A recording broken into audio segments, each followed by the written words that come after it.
Daily. Taste the Daily.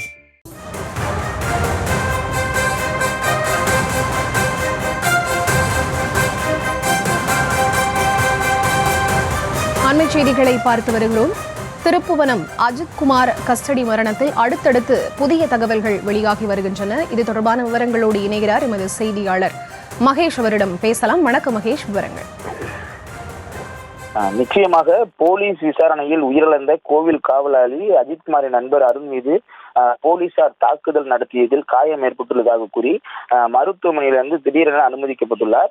Sivaganga மாவட்டம் திருப்போணம் அருகே மடப்புறம் கோவில் தற்காலிக ஊழியர் அஜித்குமார் மானாமதுரை குற்றப்பிரிவு தனிப்படை போலீசார் விசாரணையின் போது தாக்கியதில் கடந்த ஜூன் 28ஆம் தேதி உயிரிழந்தார்.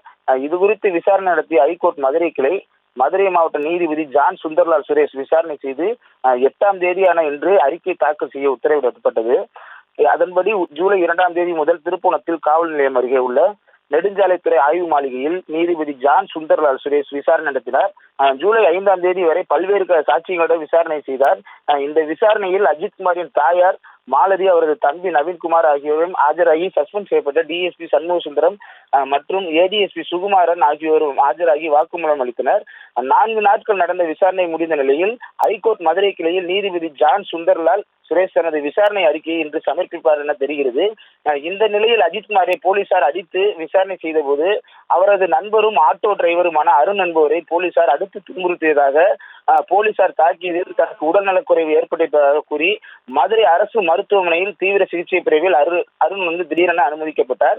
அங்கு அவருக்கு காலில் ஏற்பட்டிருந்த வீக்கம், இரத்தக்கட்டு மற்றும் விரல் வலிக்கு சிகிச்சை மற்றும் ஸ்கேன் இரத்த பரிசோதனை செய்யப்பட்டது. பின்பு மருத்துவமனையில் உள்நோயாளியாக அருண் அனுமதிக்கப்பட்டு தற்பொழுது சிகிச்சை மேற்கொள்ளப்பட்டு வருகிறது.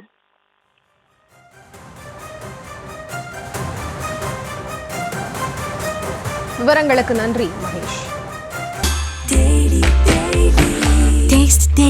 Taste the Daily.